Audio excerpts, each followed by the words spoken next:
Today's lecture is over Chapter 9, Section 3. We're going to be looking at Central America, South America, and the Caribbean, and how human-environment interaction has changed the environment. Today's objectives over Section 3. Number 1, identify how agriculture reshapes the environment. Number 2, describe the effects of urbanization and migration to cities. Number 3, identify the major islands off the Caribbean. And number 4, explain the positive and negative effects of tourism. The first thing that we're going to be looking about here is that we're going to be looking at slash and burn agriculture. Now, you may have learned about this if you were learning about Native Americans in the North America, Americas, things like that. But what slash and burn agriculture is actually pretty easy. What the Native Americans would do is that they would go ahead and they would cut down the trees of a forest, and they would use it for things like canoes, things to help their teepees, things like that. But what you're going to see then is that there are stumps on the ground and they're very hard to get out. So what they would do is they would go ahead and they would burn these stumps. And what you would have is that you would have the ashes and everything that went into the ground are actually going to help kind of give this area nutrients. And so what we see is that it's used by native peoples, back hundreds of years ago, but they're also used today by people that are kind of the poor farmers in the Amazon basin. And what they do is that they move to new area when the soil is basically exhausted. And what that means is that the soil doesn't grow as well as it has in the past. In the United States, in Nebraska, we use something that's called crop rotation. And what we'll do is that we'll go ahead and we'll plant corn, and corn takes a lot of nutrients out of the soil. And so the next year, farmers will plant things like soybeans. And what we see is that every year it's that crop rotation so that we don't exhaust the soil. Now, this slash and burn agriculture does have a negative effect on the environment because it's one of the reasons why people are basically cutting down the rainforest. The rainforests are shrinking. Now, the next thing that we look at is that we look at something that's called terrace farming. And this is actually pretty easy. What we see is that we see these mountain ranges right here. And what happens is that farmers plant on mountains. Well, what happens then is that the water goes and comes down, and what you see is that these crops will just get washed down onto or out of the mountains. So what we can see then is that we can see something that's called terrace farming, and what they're going to do is that they're going to go ahead and they're going to cut terraces into the mountain ranges. And what we see then is we see kind of like steps, and the farmers can go ahead and they can plant these crops in here in those kind of steps, and then when the water comes down, it's actually going to go ahead and it's going to help kind of irrigate these crops right here. So again, what we see then is that we see this terrace farming. They build kind of like steps into the mountains and they're able to grow. These are going to be used by the Incas of Peru. You're also going to see the Aztecs of Mexico are also going to be able to use this terrace farming. Pretty simple concept. Now, one thing we got to make sure that we know about is urbanization and moving to the cities. We talked about different types of CRT questions, test questions. Push-pull factors are going to be on the CRT. They're also going to be on your test.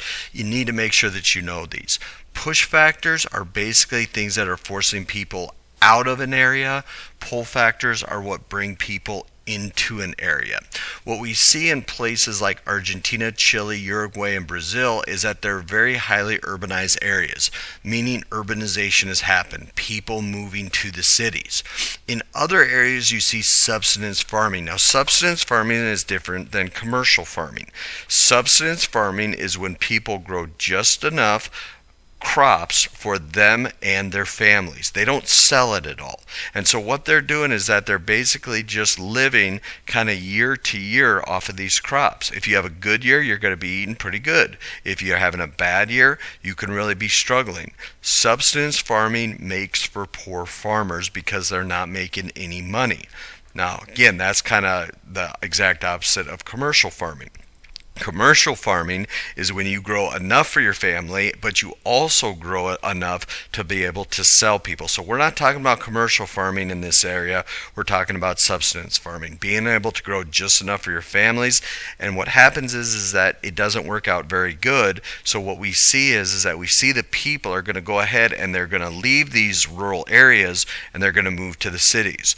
The push factors that people are leaving the rural areas: poor medical care, poor education, bad jobs. One thing that we see in the United States is we see farmers owning their own land. Well, in these areas like South America, only the rich are going to own land, and these people are going and they're working on other people's land and they're not making any money at all. So they get unhappy about this, they get sick and tired, and they're going to go ahead and they're going to basically go to the cities. Pull factors. These are factors that pull people into the cities. Better jobs, schools, medical care. All of these things make it so people want to come into the cities and basically live there. Now, we see rapidly growing cities in Central and South America. 6 of Latin America's most populous cities are in South America: Sao Paulo, Rio de Janeiro, those are going to be located in Brazil. Lima is going to be located in Peru. Buenos Aires is in Argentina. Bogota is in Colombia. And Santiago is in Chile. However, the most populous city in Latin America is going to be Mexico City. 18 to 20 million people live in the actual city limits, and then 30 million people live in the greater metropolitan area. You can kind of remember that metropolitan area from the other lecture. What we see is that we see the city right here, and then if you kind of remember the rings that go and kind of spread out. This right here is that metropolitan area right there. So what we have is Mexico City. You're going to see that in the entire area that surrounds Mexico City, there is a lot of people. Now, that's going to lead to high crime rate. That's going to lead to poverty, a lot of negative things. But Mexico City, I always tell students, is kind of the highs and the lows. They've got very, very nice areas. They've also got areas that are really struggling with poverty, crime, low income, things like that. So again, in these areas, lots of people are moving to the cities because of those push-pull factors. Now, we see similar problems that happen in all cities around the world that are happening in these areas. Growing slums, those are going to be the very, very poor areas. Increased unemployment, crime.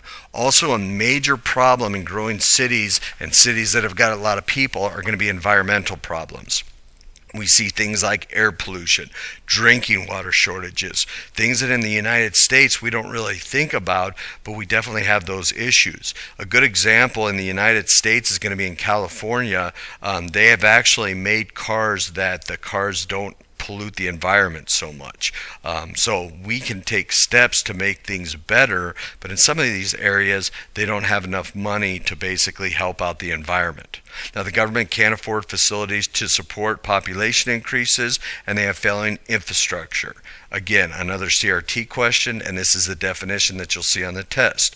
Sewers, transportation, electricity, housing, those are all parts of the infrastructure, and it's kind of one of those double-edged swords. If you've got a lot of money, you can create sewers, transportation, electricity, housing, so on and so forth, and then that will help your economy grow. But if you don't have a good economy, it's very difficult to increase your infrastructure.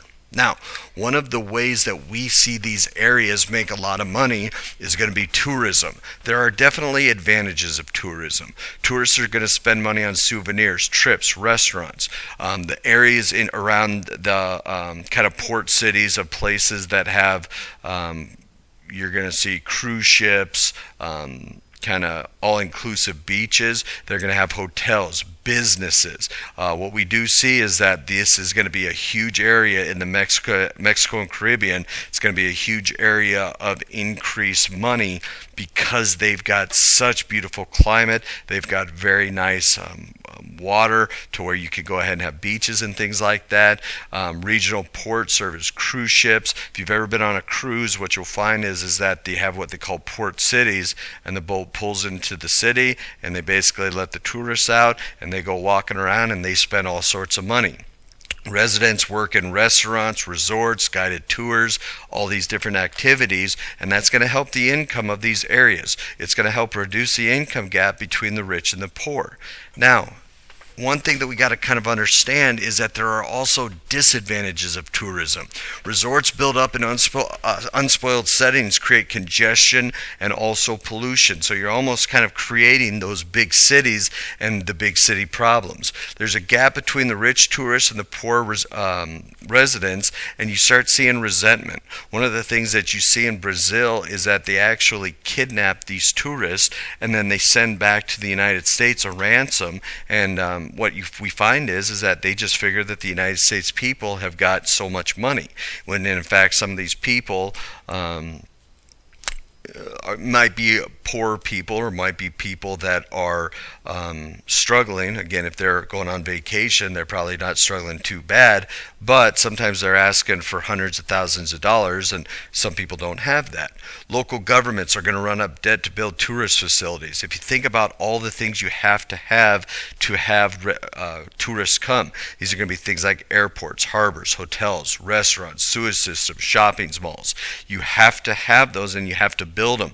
And what happens is that a lot of times these governments are so interested in getting tourism to their area that they borrow the money, and pretty soon they've got quite a bit of debt. You're also going to see facility owners are going to live out of the country, so profits leave the area. For example, if you've got a big shopping mall, the owner of that shopping mall might be from the United States. And so what he has to do then is that all of that money that goes into that shopping mall goes to the person living outside of the country and in the United States. Owners are going to make decisions that are not in the best interest of the people of that area, but sometimes they're going to make the best interest of themselves, and they're starting to see as much as they can to get as much money as they can. So again, this is chapter 9, section 3. We kind of talked about the negative effects of tourism, positive effects of tourism. We also talked about human-environment interaction and how people basically are using the environment. Make sure that you complete your assessments, and that's all for today.